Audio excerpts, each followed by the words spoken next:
You can't continue to keep hurting people and nothing ever happens. Everything in life, you're gonna have people that are bad and people that are good. You have to choose your side. Puffy, Puff Daddy, Diddy, Sean Combs, all of these reincarnations, all those name changes are attached to really bad deeds. You know, God told me to do nothing. See, but you understand, you're doing something.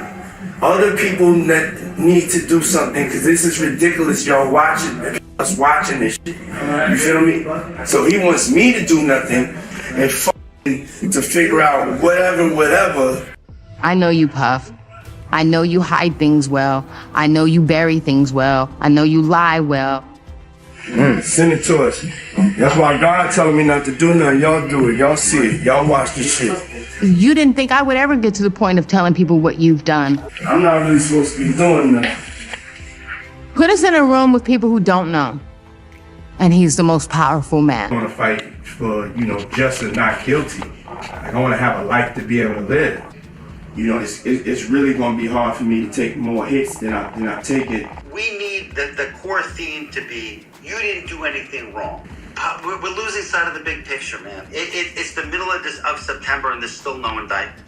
Then you have to have a spokesman. You have to have some sort of comms to constantly be pushing that, Mark. When you're a leader in that way, it's admirable until you get to the point where you want to control everyone around you.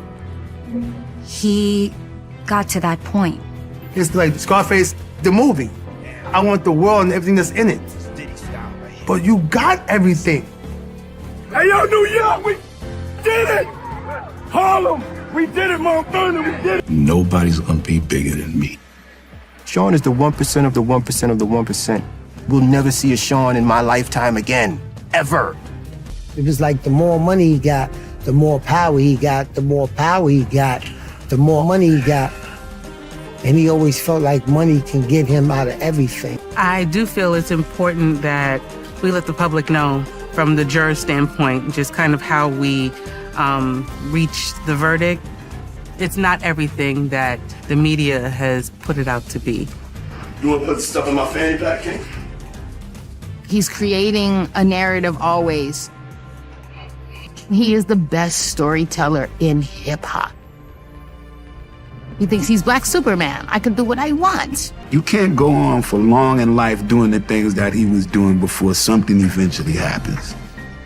You can't continue to keep hurting people and nothing ever happens. It's just a matter of time. I was dazzled by his ideas and his unique talent. But he was a very different Sean Combs back then. Sean was 19 when he dropped out of Howard University. He wanted to be in the flashy, swaggy music industry. He started off dancing, wanting to be in videos, wanting to be a pop culture mover and shaker at a time where things were changing. The late 80s, it was fantastic. There were a lot of independent labels that gave birth to hip hop in the way that we know it today. Heavy D was the biggest rapper signed to Uptown. We called him the official mayor, and his influence reached all the young people in the neighborhood, including the young Sean Combs, who was at Mount St. Michael High School, a Catholic private school. He would knock on Heavy D's door every day. The only entrance into hip-hop at that point was Andre Harrell and Russell Simmons. Into the corporate hip-hop world, into the money. Sean had impressed Andre enough to give him an internship, and that was the beginning. He had the Gumby, and he looked like a scholastic dweeb, but Sean was so determined. Andre Harrell, Heavy D, I'll Be Sure, they had all the money and all the power, and I was like, I don't know what they did, but that's what I want to do. Sean grew up with the illusion of what masculinity looks like. My first encounter with Sean, I remember it like yesterday. My family, we rented the first floor of Sean's house. I was my mom and dad's only child. So now Sean has somebody to brother up with. We experienced a lot of firsts together. I didn't know much about him. I know that he had a big ego. I met him around 89, 90. My job was to promote music videos. And Puffy, he was always doing the party promotions, so he's always like handing out the flyer. They were the most successful parties at that time, but they were all about promoting himself. I went to a party for a good friend. It was getting very late. Puffy is like, oh, I'm having an after party at Andre Harrell's house. Puffy is like very polite, and thanking me for helping him. And he asked me, oh, wow, I just got this call, this girl backed out of this music video, can you do it? And I was like, I don't do music videos. And I needed a ride back to Manhattan. So I went along, and I never forget, I had the same clothes on that I had from the night before. The music video was called Straight from the Soul by Finesse and Sinquist. The whole premise was for me to jump out the car and go with these girls and get away from the pimp guy. Was there ever a time that Sean Combs assaulted you? Yes. Someone called me up and told me that, he said, he has, video. And I was like, what? I approached a lot of people for help. I got things like, what do you want me to do about it? To, if I help you, I can't get into his parties. I avoided him for a very long time. I ran into him one day. He came to me. He got on his knees and swore he did not do this thing to me and denied it. And that is the very last time I talked to him.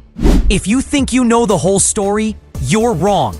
We are going episode by episode through The Reckoning, and the timeline of these revelations is actually terrifying. I'm showing you the clips, the reactions, and the moment the case turned upside down. Here is the full season breakdown. Only 2 months after Sean Diddy Combs was sentenced to 50 months in prison, Netflix dropped what many are calling the most explosive celebrity expose of the decade. Sean Combs, The Reckoning, directed by Alexandria Stapleton and executive produced by 50 Cent. This 4-part docuseries isn't just another music biography. It's a full-blown autopsy of a fallen empire. The first episode opens not with a scandal, but with a dream. Grainy archival footage of a young Sean Combs hustling through the halls of Uptown Records, wide-eyed and ambitious. It's the story of a kid from Harlem with charisma sharp enough to bend the room. By the early 90s, he had built Bad Boy Records, the label that redefined hip-hop's glossy era and made him a mogul before 30. But before the fame, there was a tragedy that foreshadowed everything to come. The episode revisits the 1991 City College Stampede, a charity basketball event organized by a 21-year-old Combs. When 5,000 people rushed the doors, chaos erupted. 9 fans were crushed to death. I'm 19 and I always like seeing people entertained. And I thought, over the holidays, just wanted to throw a celebrity basketball game in Harlem. I was at the game. I was on the floor. All of us was there. Every rapper in New York, right? Your MTV Raps came. I'm at City College in the heart of New York City for the Puff Daddy Heavy D first all-time celebrity all-star classic. That was one of the biggest basketball games. If that would have turned out correctly, it would have went down in history. There's no more room, but everyone still wants to come. We open up the doors, everybody starts flowing through, but then thousands more come. Sean over-promoted, overhyped, and that led to a crowd. The death toll from last week's stampede at a New York charity basketball game has risen to 9. One of the unanswered questions remains who's to blame for the stampede that killed 9 people. My dream for this evening was to bring a positive program to my people, to people of my age, and to people in my community. Whatever must be done to ensure that this never, ever, ever happens again. That's how he got super famous, was that game and those deaths. That's the beginning of Puff Daddy. Brass that afforded Uptown its distribution money wanted Sean out. There were no charges filed, but investigators quietly debated his culpability. The doc frames this as a turning point, the moment where ambition and recklessness first collided. From there, the reckoning dives into Kirk Burroughs' disturbing recollection that following the stampede, a distraught Combs allegedly struck his own mother, Janice, in a fit of rage. The scene is gut-wrenching, not just because of the claim, but because of who it involves. Kirk Burroughs' allegations that, well, claims that he firsthand saw Diddy slap his own mother, Janice Combs. Here's what he said. He was holed up in a hotel on the east side, him and his mother. He didn't know what was going to happen. And I saw Janice question Sean, and I saw him put his hands on her, call her a and slapped her. Janice Combs has since publicly denied the allegation, calling it inaccurate and patently false. According to reports, Janice Combs has addressed this. She said, "I'm portrayed as an abusive parent. This is untrue. As I have stated previously, I was a single mother raising my son. I held 3 and even 4 jobs in an attempt to provide a comfortable upbringing and quality education for my child. I raised Sean with love and hard work, not abuse. The allegations that my son slapped me while we were conversing after the tragic City College event are inaccurate and patently false." Still, the inclusion sets a dark tone for the series, that the violence wasn't born in fame, but maybe always lived close to it. Then comes one of the most chilling testimonies in the episode, Joy Dickerson Neal's story. She claims that in 1989, long before Bad Boy Records, Combs drugged and sexually assaulted her, and that he recorded the act. Was there ever a time that Sean Combs assaulted you? Yes. Someone called me up and told me that, he said, he has, video. And I was like, what? I approached a lot of people for help.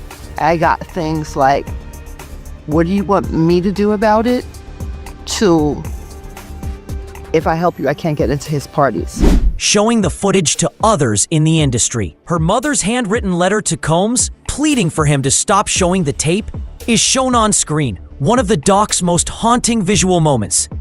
Combs has denied the allegations, but the case remains open. What director Stapleton captures beautifully is the central paradox of Diddy's rise. Every success came with a shadow. The title Pain vs. Love isn't just about relationships. It's about the war between control and compassion, between the public image he built and the private chaos that followed. By the end of the episode, the tone shifts. We see Diddy in vintage footage, dancing, celebrating, untouchable. As narration warns, and just when the world started celebrating his genius, tragedy struck again. The music fades, the lights dim, and you realize this is not a story of success. It's the story of what happens when success turns into something darker. Key reaction to Episode 1, Pain vs. Love, hit social media like an earthquake. Within hours of its premiere, #DiddyDoc and The Reckoning Netflix were trending across Twitter, X, TikTok, and Instagram, with fans describing the opening chapter as gut-wrenching, unsettling, and the moment Diddy's mask finally slipped. Clips of the City College Stampede segment flooded feeds, particularly the haunting slow-motion montage of chaos outside the gymnasium doors. Juxtaposed against Diddy's own archival footage from the same night, the emotional contrast struck a nerve. Viewers called it one of the darkest moments in music history that no one ever talked about. My dream for this evening was to bring a positive program to my people, to people of my age, and to people in my community. Whatever must be done to ensure that this never, ever, ever happens again. The hashtag CityCollege91 gained over 25 million views on TikTok within 2 days. Some viewers were shocked to learn that no criminal charges were ever filed, with creators stitching the clip to point out how the tragedy seemed to mark the first time Combs walked away from devastation untouched. One viral tweet read, "That stampede wasn't an accident. It was the first red flag. He's been walking away from other people's pain since day one. Others focused on Kurt Burrows's jaw-dropping claim that Combs allegedly hit his own mother following the incident, an allegation that left audiences divided. Even though Janice Combs publicly denied it as inaccurate and false, the moment sparked furious debate about when and where Diddy's alleged violent behavior truly began. On TikTok, fans dissected every frame of the interview. Reaction videos show users pausing, rewinding, gasping. One creator said, "You can literally feel everyone in that room stop breathing when Burrows says that line. It's not even what he says, it's the way he says it." Meanwhile, true crime podcasters and pop culture YouTubers jumped on the story within hours.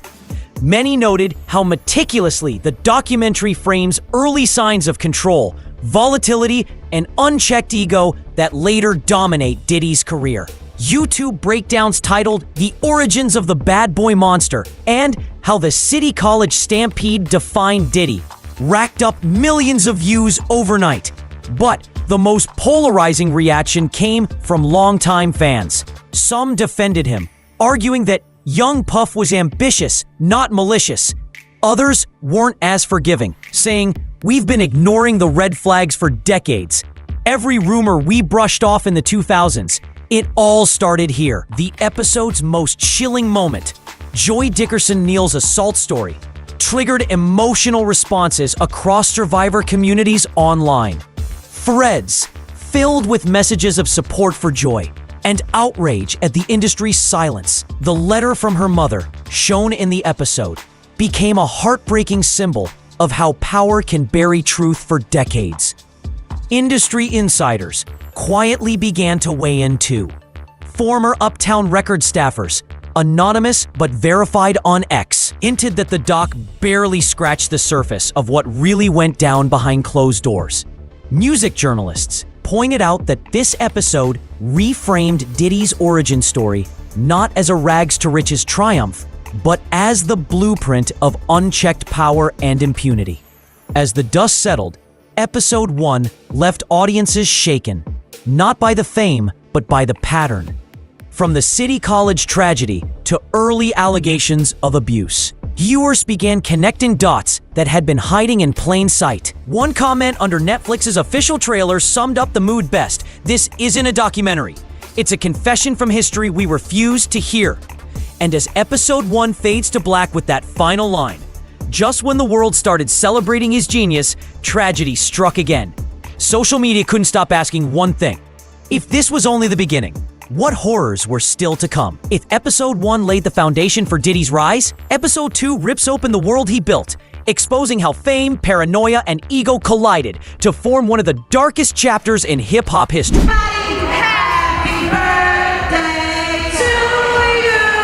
He's saying to himself, how do I get out of this? Maybe I can convince some witnesses that I'm not the guy who I am. Eventually, he's going to get to the point where he's going to ask himself, how did I get myself into this situation? The episode opens with a slow montage. Diddy on red carpets, champagne in hand, surrounded by flashing cameras, set against the somber narration. In the 1990s, Sean Puffy Combs was untouchable, but power always demands a price. From there, the reckoning plunges into the bad boy versus death row era. The cultural battlefield that shaped and nearly destroyed an entire generation of hip-hop. Through archival clips and first-hand testimonies, the episode reconstructs how the tension between Combs' Bad Boy Records in New York and Suge Knight's Death Row Records in Los Angeles spiraled into something far more dangerous than music rivalry. Industry insiders recount how Diddy's polished, suit-and-tie image contrasted sharply with Death Row's raw gangster energy. But behind the scenes, both labels were playing with fire, each trying to outshine the other through intimidation, money, and power moves. Suge Knight's infamous 1995 Source Awards moment, where he took shots at Diddy on live television, come to Death Row, reappears here, remastered and chillingly narrated. Viewers watch as the crowd erupts in chaos, not realizing they were witnessing the spark that would ignite years of bloodshed. One former Bad Boy executive describes the atmosphere bluntly. It wasn't about who had the better artists anymore. It was about who owned the streets, and Puff wanted that throne. Midway through the episode, the tone shifts. Former LAPD detective Greg Kading, who led the special task force investigating Tupac Shakur's 1996 murder, takes center stage. Sitting in a dimly lit room, Kading reveals a damning proffer testimony from Dwayne Keefe D. Davis, a member of the Crips, who claimed the gang was offered $1 million to assassinate both Tupac and Suge Knight. You said that Puffy called and said, "Was that us?" And you didn't say nothing. I didn't say nothing. Yeah, you're right. Apparently, there was supposed to be $1 million that Zip was supposed to bring back, but he ended up keeping the money and buying a nightclub with it. That's what the FBI said. The FBI said that. Yeah. Yeah. You guys never got any money? Never. For anything? Nothing. Archival police documents flash on screen as Kading narrates. The name that came up repeatedly was Sean Combs. The episode freezes on Kading's face as he continues. We had testimony, money trails, and witness statements suggesting Combs put out the hit. But it never stuck. The question is, why? Combs, in previously unseen 2008 interview footage, denies every allegation, calling it garbage and a dangerous lie that could get people killed. But the show doesn't let the denial rest. Kirk Burrows, Diddy's former business partner, appears again, visibly shaken. The power games got too real, he says. There were moments when you could feel it. Something was about to break. It stopped being business. It became survival. Then comes the gut punch. Never before seen footage from the night the Notorious B.I.G. was shot in 1997. The grainy, chaotic footage captures SUV speeding away from the scene. March 9th, 1997, Los Angeles. The night hip-hop lost its brightest star. And Diddy lost his shield. Detective Kading alleges that Diddy made a series of questionable decisions leading up to that night. Most notably, canceling Biggie's scheduled European press tour, keeping him in Los Angeles despite mounting tensions. Kading says he Biggie to his death. Whether he knew it or not, he set up the perfect storm. Sean signed Biggie in 1992. People didn't know we had to produce Biggie's album for Uptown. He was an Uptown artist. Sean was insanely jealous of Biggie and Pac's friendship. You know, when I was around Big, I felt like he really loved me. I felt like if I left the room, he wasn't gonna say nothing bad, or somebody said something bad about me, he would defend that. There's a yearning for him to have that complete, total control. You're my artist, you're my best friend, I make hits with you. Why do we need him in the picture? Burrows adds another explosive claim, that Diddy instructed him to alter Biggie's contract days before the shooting, to favor Bad Boy Records. When Burrows refused, he says, "That was the end of my career. I was cut off overnight."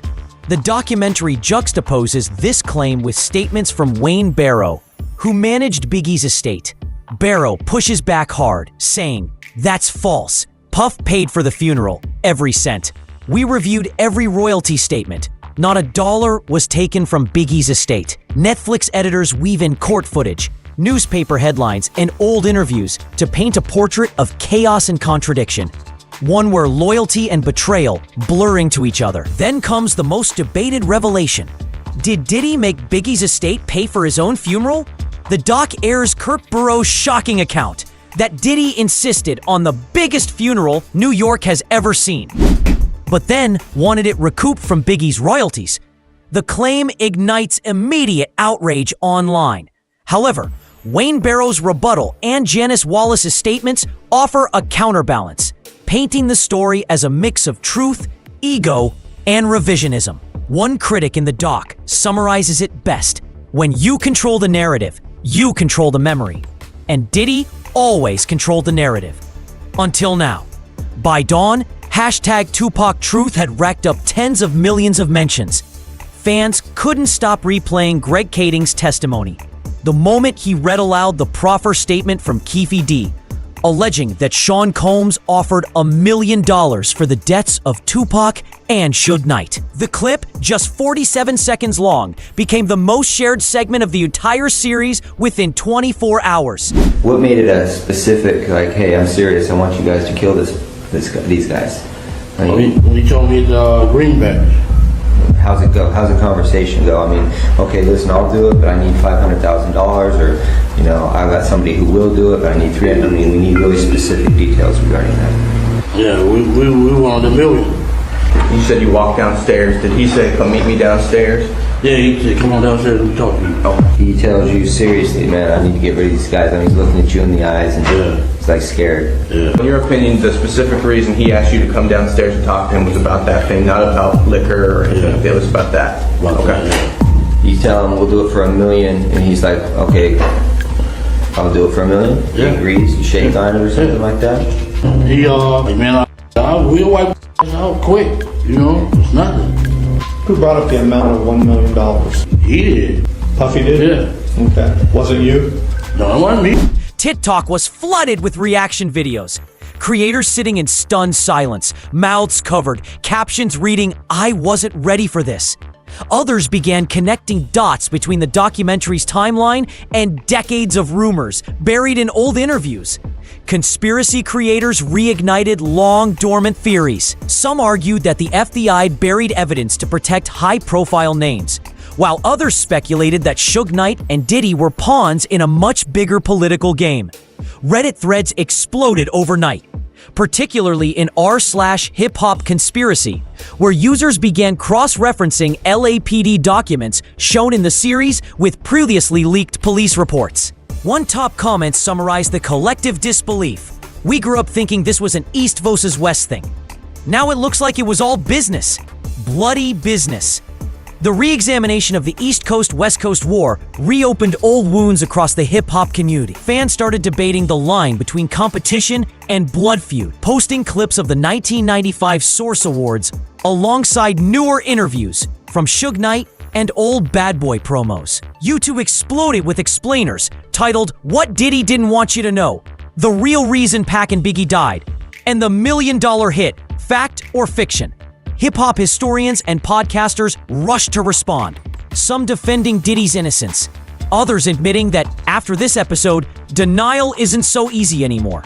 Even longtime collaborators like Faith Evans and Lil' Kim began trending, as viewers revisited old interviews for hidden clues or emotional tells. The internet was treating The Reckoning not as a documentary, but as a true crime investigation that had finally broken open. The documentary's claim that Diddy ushered Biggie to his death by canceling his Europe tour became one of the episode's most debated topics online. Fans dissected the timeline, comparing Biggie's last interviews with footage from the party and bullshit event. The funeral controversy, whether Diddy allegedly charged costs back to Biggie's estate, sparked moral outrage.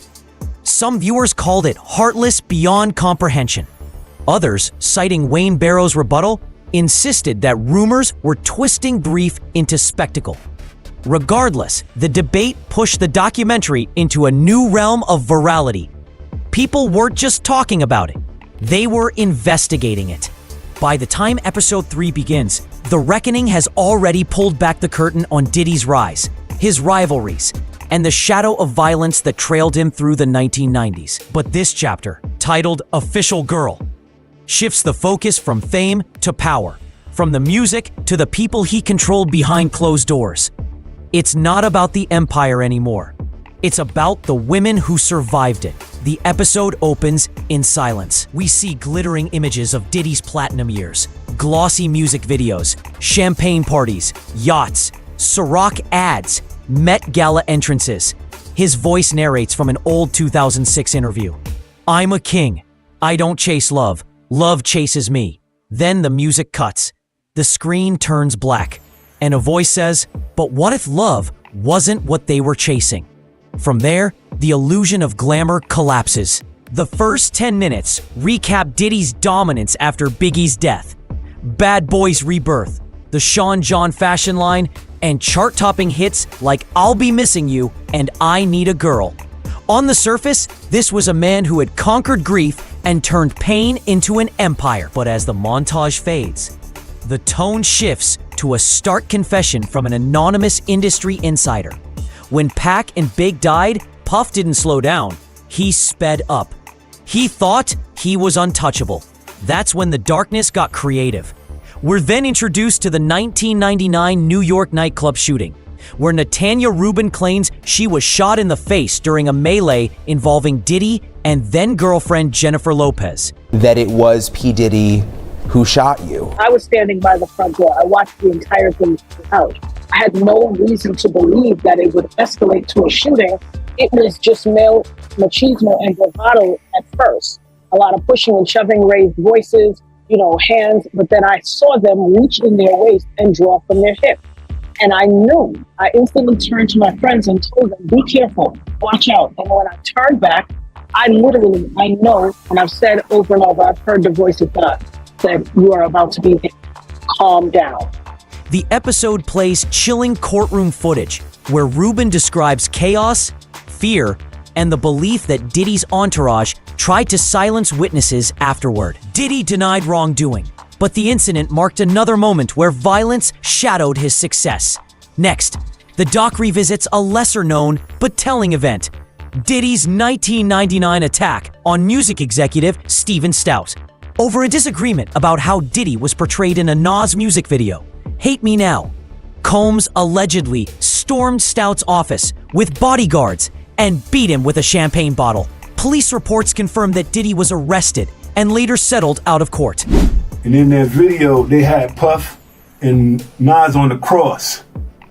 And I believe Puff pastor at the time, I don't know if it was Hezekiah Walker. He had a pastor that used to come by the studio quite often, I guess maybe give him some wisdom or something like that, talk to him. And so when that video came on, well, once we viewed the video, I believe the pastor said that it's wrong for him to make a mockery of Jesus on the cross. You're not supposed to do that. Basically what he was saying. So Puff didn't want that video to be aired for that simple fact. And they still aired the video. And that was Steve Stout's project there, I believe, with Nas or whatever was going on. And that's why they went and did that to Steve Stout. The footage is paired with commentary from former Bad Boy employees who describe the moment as a snapshot of who he really was. One says, that wasn't business. That was ego and fear. He wanted everyone to know he was still the alpha. Then the tone grows even darker. The episode shifts to the Making the Band era, featuring Aubrey O'Day, one of the few former artists to speak publicly and on camera about what she endured. O'Day recounts in tears how she was allegedly sexually harassed, manipulated, and later blacklisted after rejecting Diddy's advances. You realize the burden that puts on my soul for the past year, the weight of that man and his I will never get up from under it. She didn't take that information and say, and this happened to me. I think that what you see in the film is her struggling to digest, did this happen to me or not? She claims he weaponized contracts and edited footage on Making the Band to portray her as difficult before firing her in retaliation. The doc reveals a newly unearthed affidavit from 2012 suggesting that O'Day may have been assaulted while unconscious during a private gathering in Miami. The document, never before seen publicly, appears on screen for only a few seconds. Her lawyer submitted this but withdrew days later. The case never went forward. O'Day's voice trembles as she says, "People warned me, don't cross him, don't tell your story." But silence only protects power. From there, the reckoning builds toward its emotional and moral centerpiece, the Cassie Ventura story. The segment unfolds like a timeline. Her signing to Bad Boy in 2005, the grooming, the romantic involvement, and finally, the 2023 lawsuit that detonated the narrative around Diddy's public image. In a bombshell bombshell lawsuit, Cassie alleges the Bad Boy Records music mogul, throughout their 10-year relationship, physically and sexually abused her. I was no longer going to be embarrassed. I am not the only one. I'm going to stand up. Using voiceovers, texts, and legal filings, the documentary reconstructs Cassie's claims. Years of manipulation, physical abuse, and sexual coercion, including allegations that Diddy hired a male sex worker named Clayton Howard for forced encounters. Former assistants recall Cassie's fear, saying she was treated like an employee and a possession. One chilling moment features an old behind-the-scenes clip from the Love album sessions, where Cassie looks visibly distant while Diddy jokes to the crew, "She's under contract, baby, ain't she?" The audience sits in uneasy silence. Cassie's attorney appears briefly, explaining how the lawsuit wasn't just about assault, it was about ownership. Diddy's legal team denied every allegation, calling it false, vindictive, and money-driven. But the doc contrasts his denial with footage of his rapid settlement within 24 hours, prompting one expert to ask, if it was all lies, why end it so fast? Next comes Lil Rod's story, one of the most disturbing segments in the entire series. A young producer who worked closely with Diddy on the Love album, Off the Grid. Rod claims he experienced drug-fueled manipulation, hidden surveillance, and intimidation tactics during months of studio isolation. He describes rooms with cameras in every corner, constant pressure to indulge in Diddy's parties, and the emotional toll of being gaslit into compliance. The documentary flashes excerpts from Rod's civil suit, filed in early 2024, which accuses Diddy of creating a culture of coercion inside his own home. Rod's interview ends with one chilling quote. He wasn't just recording music, he was recording everything. Just when the episode feels like it can't go any further, director Alexandria Stapleton drops a revelation that stuns both audiences and critics alike. Investigators allegedly discovered that Diddy filmed himself throughout multiple years. Personal footage, parties, sexual encounters, studio sessions, confrontations. Over 140 hours of raw, unreleased tapes. Some of the footage, reportedly seized during federal raids, has never been shown publicly. Now y'all know that footage that where Diddy is behind the scenes talking to his lawyer and all of this stuff, and people like, damn, what was Diddy recording it? Well, Diddy was recording it because he thought he was about to beat the case. So he wanted to do a Netflix documentary. Didn't pay the guy, and then 50 got all 140 hours of footage of secret Diddy tactics. A blurred-out law enforcement source states, it's not what's on the tapes that matters. It's why he kept them. It's leverage, insurance, control. The screen cuts to black and text appears. All 140 hours remain in federal custody. None have been released. Moments later, a single Instagram post flashes on screen. 50 Cent's cryptic message posted just hours after the episode premiered. He filmed himself. That's all I'll say. The episode ends with a slow montage of mirrors. Diddy in luxury hotel rooms, fixing his cufflinks, smiling into reflections. The narration whispers, he documented everything. But in the end, the camera became his witness. As the credits roll, the screen fades to a grainy shot of a VHS tape labeled Private 2006, followed by a quiet hum of security footage. Then, silence. If episode 2 detonated the bomb, then episode 3 was the aftershock that no one could escape. The moment Official Girl dropped on Netflix, social media went from disbelief to collective outrage.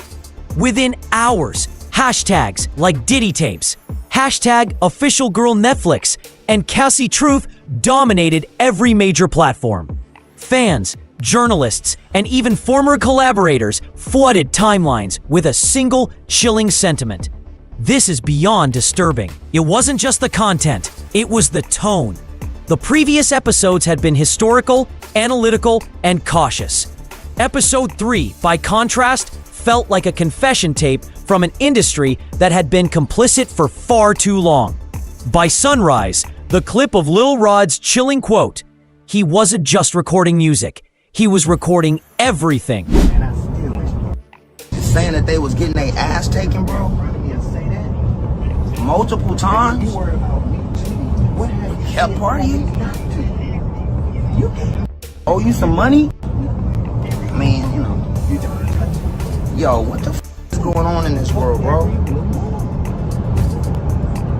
Said I woke up with females in the bed. Then I woke up and Diddy was in the bed.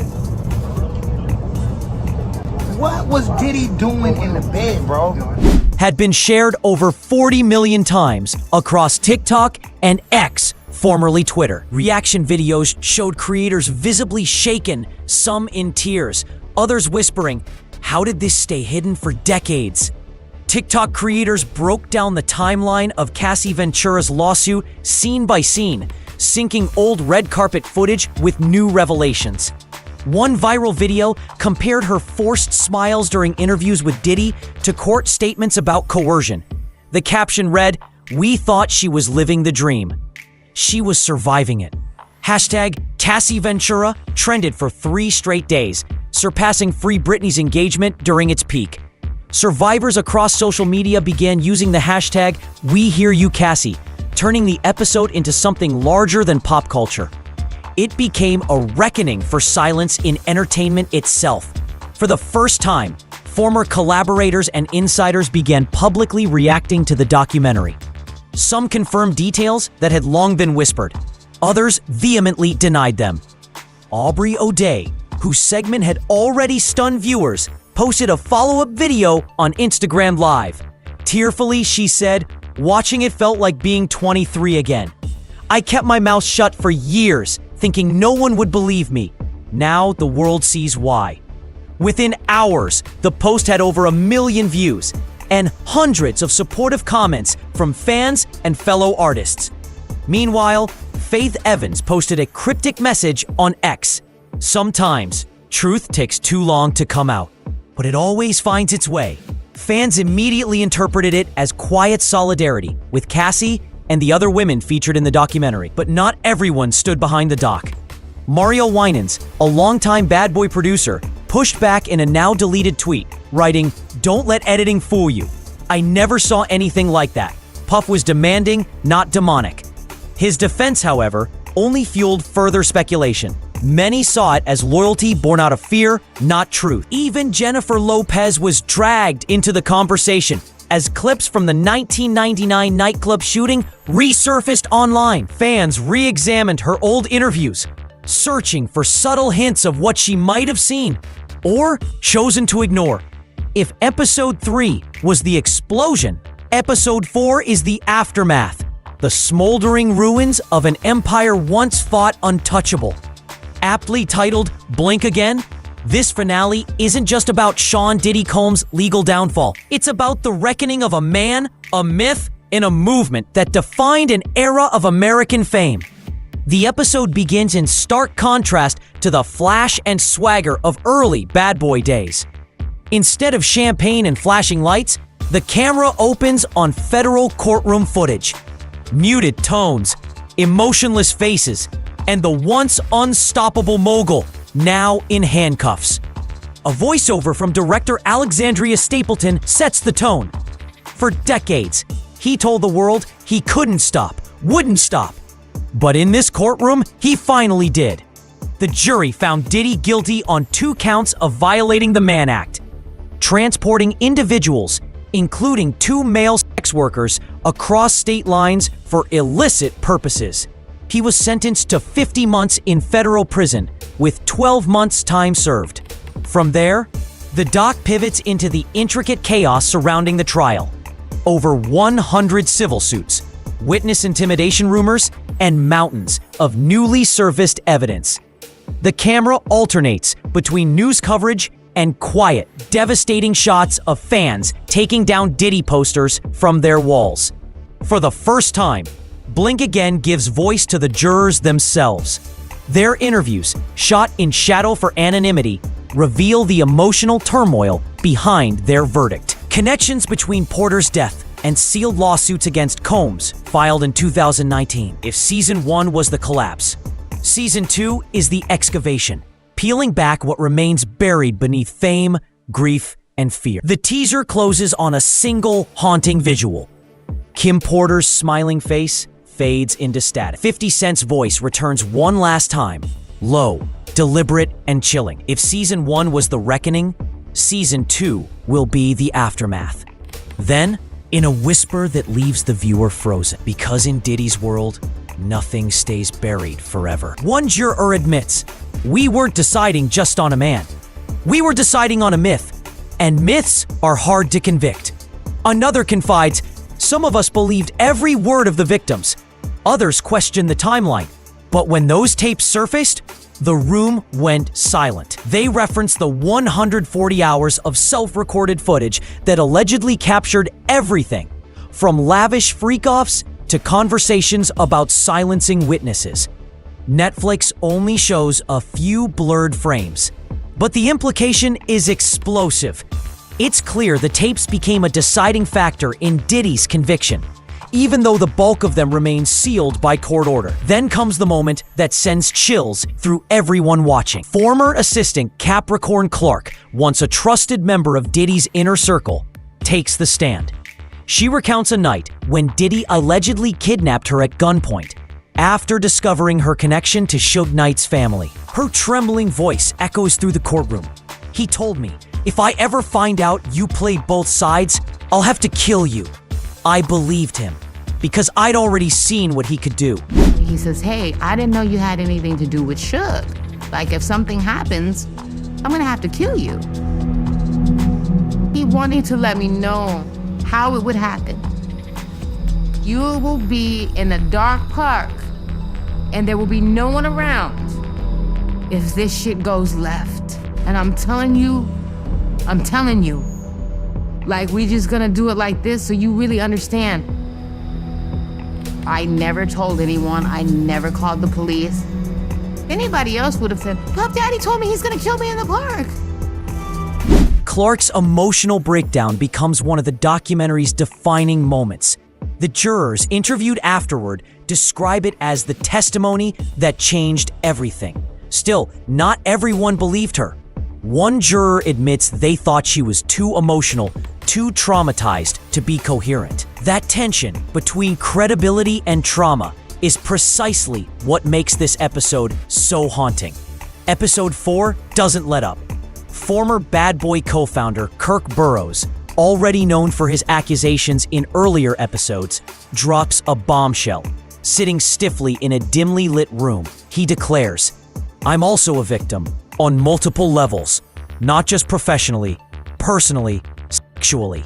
Burroughs describes a toxic, coercive environment at Bad Boy, where loyalty meant submission and silence was currency. He alleges sexual deviance, manipulation, and control, calling Diddy a man who fed off fear. His allegations are corroborated by unnamed former employees who describe closed-door meetings and ritual-like behavior within Combs' mansion. While some of these claims remain unverified, the detail and emotion behind Burroughs' testimony leave viewers shaken.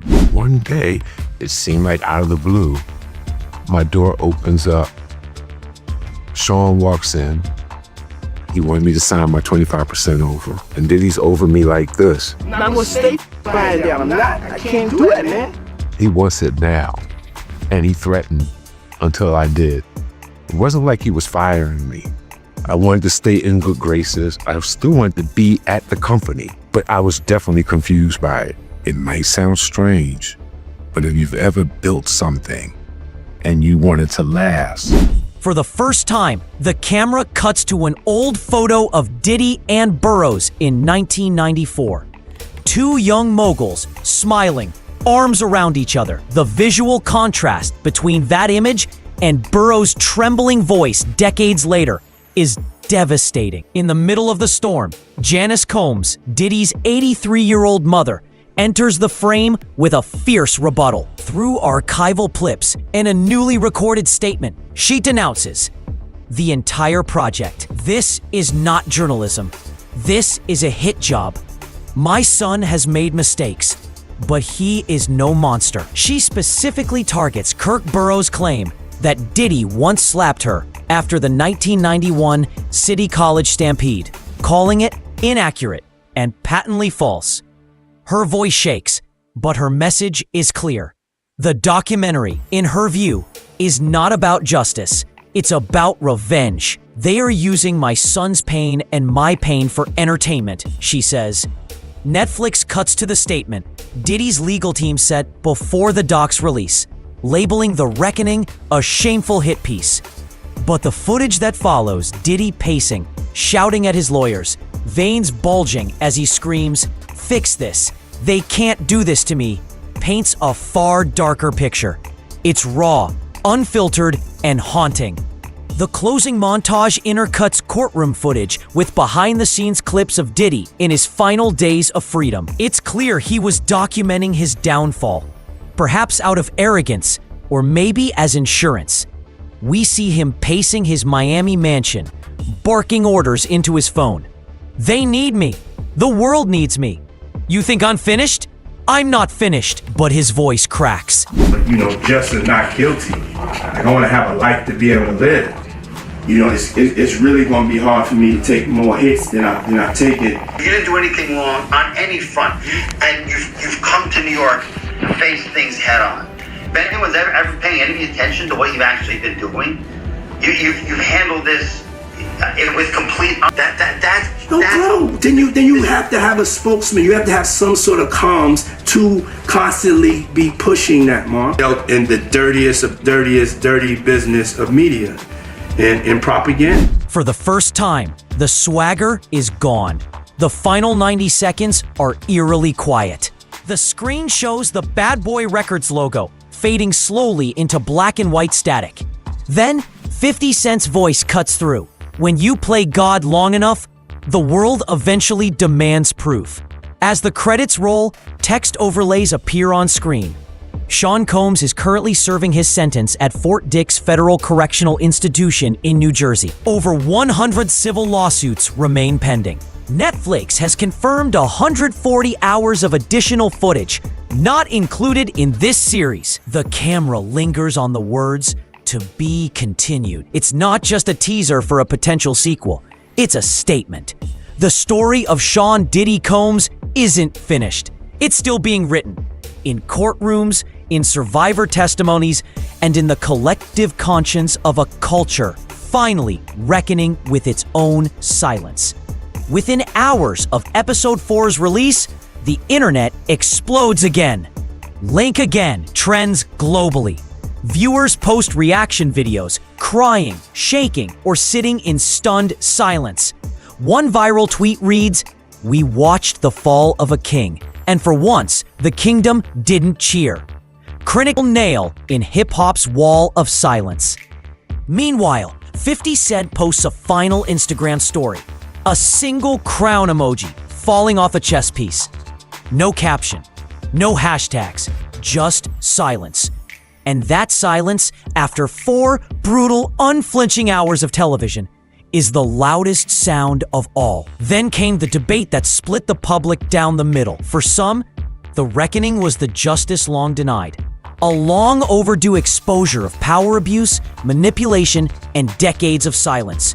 For others, it was revenge disguised as revelation, orchestrated by enemies like 50 Cent to destroy a rival while he was already on his knees. TikTok, Reddit, and podcasts erupted into philosophical and moral questions. Is this accountability? One user asked. Or a public stoning? Would this doc exist if he wasn't already convicted? Another replied. The question dominated social feeds for days. Fans reposted side-by-side clips. Diddy shouting at his lawyers in the final moments versus 50 Cent's calm, controlled voiceover. When you play God long enough, the world eventually demands proof. Was 50 Cent seeking truth or vengeance? Music critics debated the ethics of his involvement. The Guardian described 50 as both narrator and executioner, while Billboard called the series a personal vendetta turned cultural exorcism. Even those sympathetic to Diddy couldn't deny the power of the footage. the scenes of him barking orders at his legal team, sweating, unraveling. These became viral symbols of the empire's collapse. And then came that post.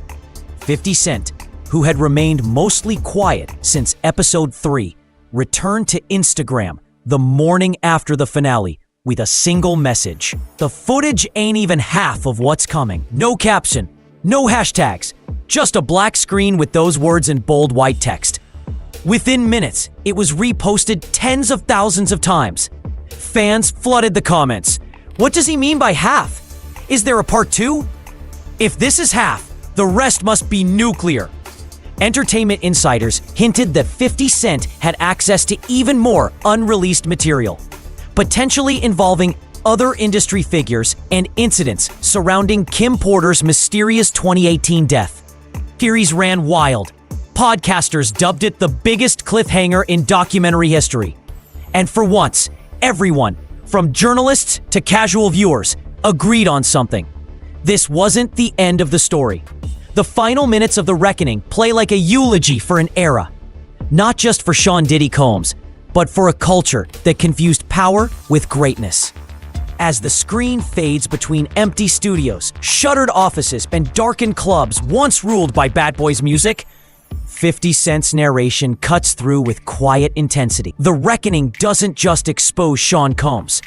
It exposes a system. One that protected power, silenced victims, and glorified control. Those words echo long after the credits roll. What started as a 4-part docuseries about one man's alleged downfall has become something far larger, a cultural mirror. The documentary forces the audience and the industry to confront how far they were willing to look away. For years, Diddy was more than a music mogul. He was the model of untouchable success, a man who built an empire on ambition and invincibility. But when that empire collapsed, it revealed the machinery underneath, the lawyers, executives, and institutions that enabled the myth to stand for decades. Legal experts on CNN and MSNBC call the series a landmark in accountability storytelling. Social commentators dub it the R. Kelly moment for the hip-hop generation.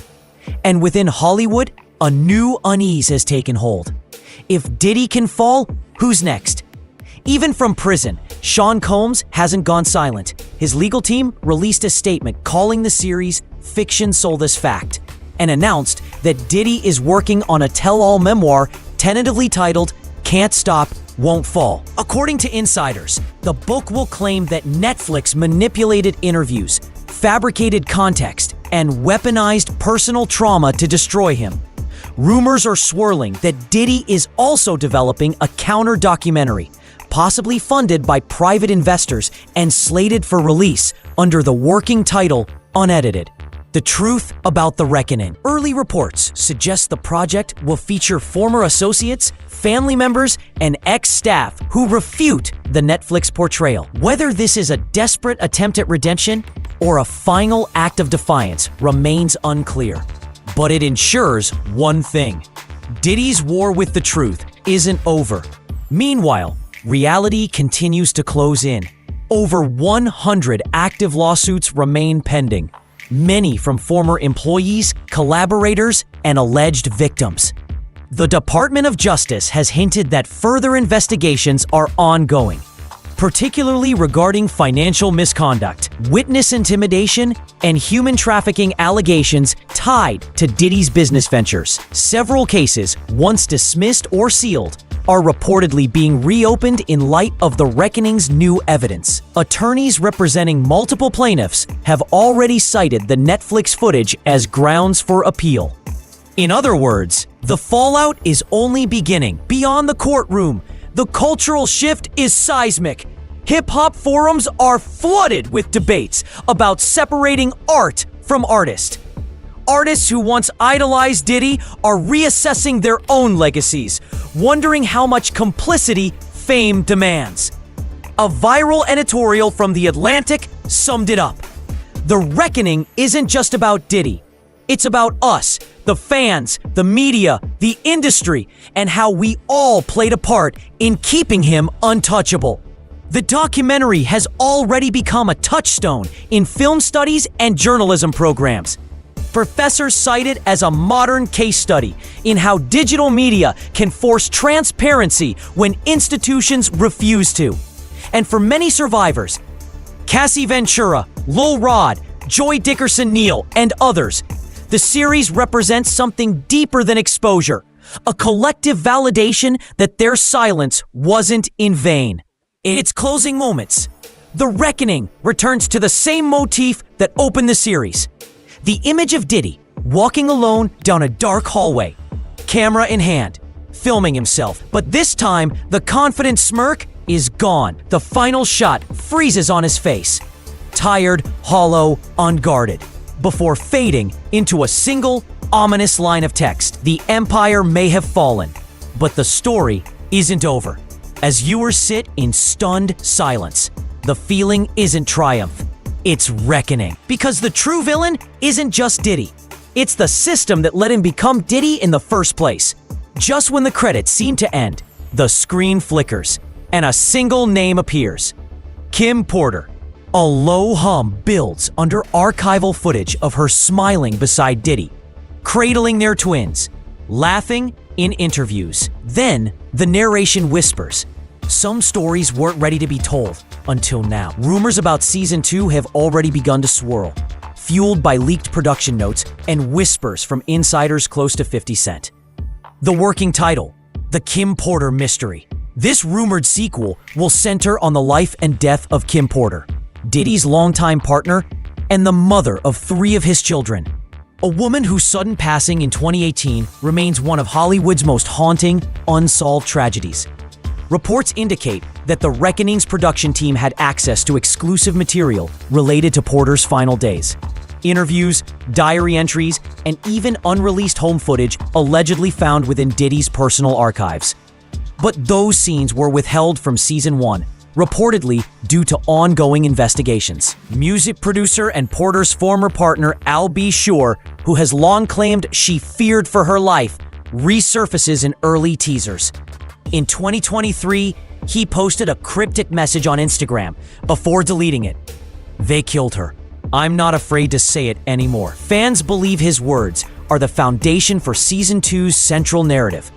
A search for truth buried beneath wealth, influence, and fear. According to Variety insiders, 50 Cent is already in talks to produce the follow-up, expanding on the evidence and interviews left out of The Reckoning. Unconfirmed reports suggest the sequel could feature unreleased footage from Diddy's home surveillance archives, spanning 2016 to 2018. New testimonies from former house staff and security members. Investigative deep dives into the final week of Porter's life, including the mysterious timeline of her flu-like symptoms. Connections between Porter's death and sealed lawsuits against Combs, filed in 2019. If season 1 was the collapse, season 2 is the excavation, peeling back what remains buried beneath fame, grief, and fear. The teaser closes on a single haunting visual. Kim Porter's smiling face fades into static. 50 Cent's voice returns one last time, low, deliberate, and chilling. If season 1 was the reckoning, season 2 will be the aftermath. Then, in a whisper that leaves the viewer frozen, because in Diddy's world, nothing stays buried forever. Let us know your thoughts in comments below. If you enjoyed this breakdown, don't forget to like this video to support the channel, subscribe to Holly Hype TV for the latest updates, and turn on notifications so you never miss an upload. Until next time, peace out.